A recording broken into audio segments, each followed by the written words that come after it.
And we're back. We'll get it in editing.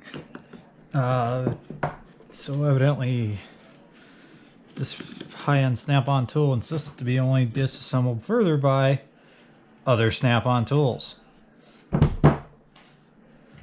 A joy.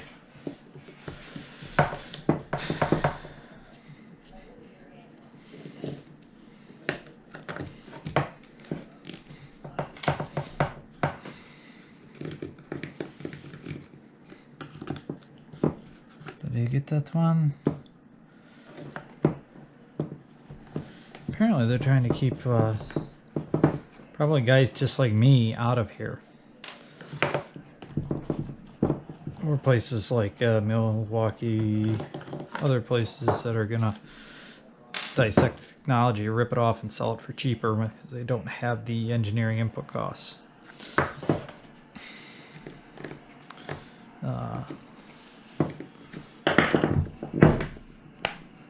There was a lawsuit about that. Not sure, I don't recall how it turned out. Maybe somebody can correct me. The all great Milwaukee Snap-on lawsuit. Who sued who and who won? I don't remember. So the clamshells are gonna come apart nice. Nice. There we go. And some sort of greasy mechanic owned this. How about that? Looks like all the electronics are contained really quite simply in a modular switch design. That's kind of incredible. Anything lithium ion, because of thermal runaway, has to have internal electronics measuring the output voltage of the battery, because if it gets too low it can thermally run away, which is why your electronic, your lithium ion devices work and then they quit and they don't slowly just bleh. And that's because they drop to a certain voltage and the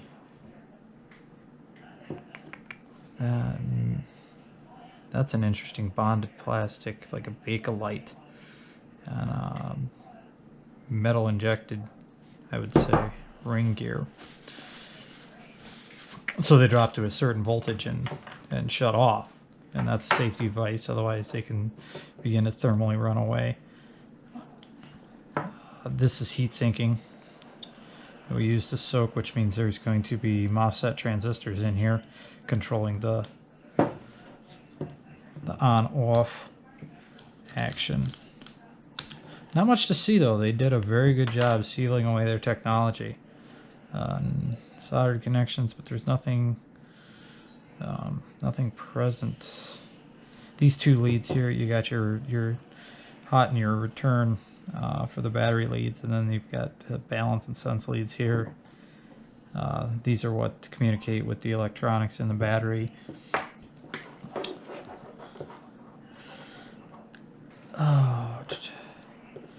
Safety cage on the motor. Now this, I think, is going to be a brushed lithium ion, but it's brushed motor.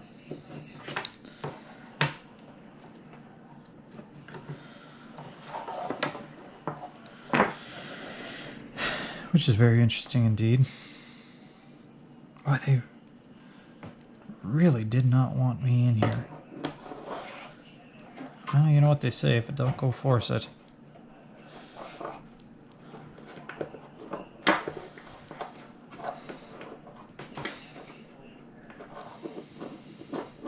Come on, Snap-on Tools North America, you're embarrassing me.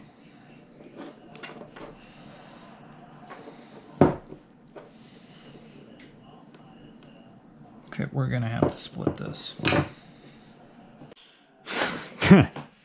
Dear Red, if you've come this far, perhaps you'd be willing to come a little further. For those of you that are still with us and watching. So, brushed DC motor with absolutely no serviceable components. You can't even hardly see into the brushes. This is all stamped.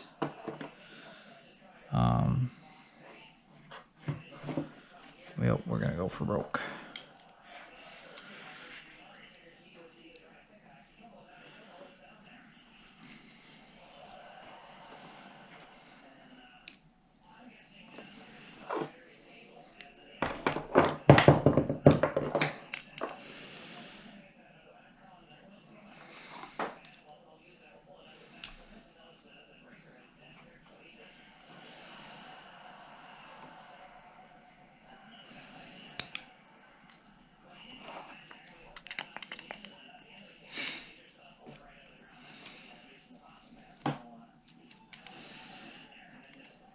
And as you can plainly see, it's probably becoming readily evident right now.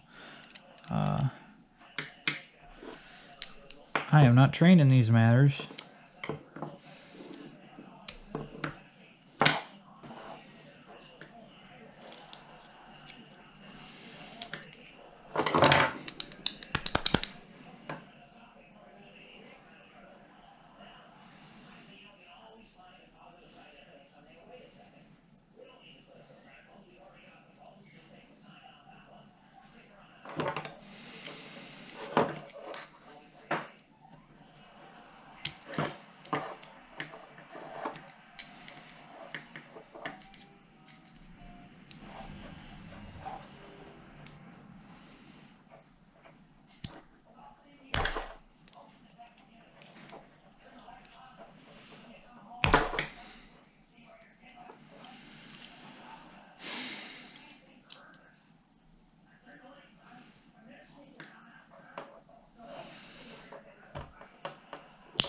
Well, the brush doesn't come out.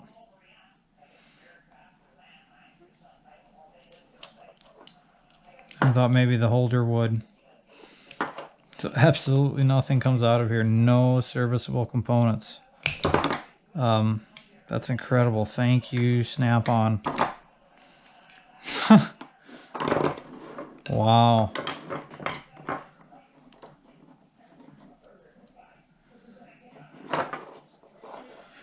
Well, we took a working tool and made it not working anyway. So there's that. Off to the rebuilder she goes. I'm going to be able to salvage that. It's going to take some time and some heartache.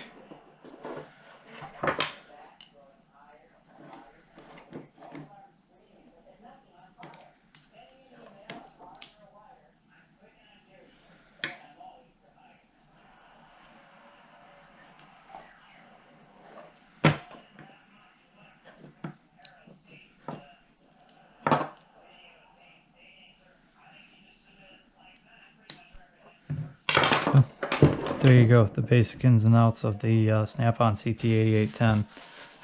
Thanks for watching. We're sure looking for subscribers. We appreciate all the support. You guys are the only reason we do it. Thanks and have a great day.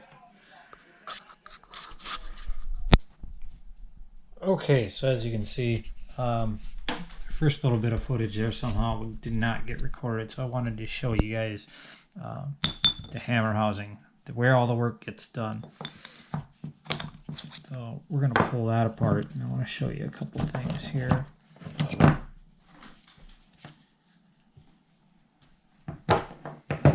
There it is. So we have a bonded, like a Bakelite type plastic with a metal injected ring gear.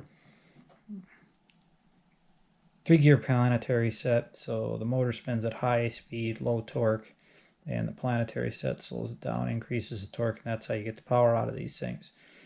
Large, quite robust roller bearing in the back. The case has a needle, flat roller needle bearing in it. And there's your anvil. This is what creates your hammering action. And the noise which you hear, and that's where all the hitting power comes from. So quite simple, but very, very stout.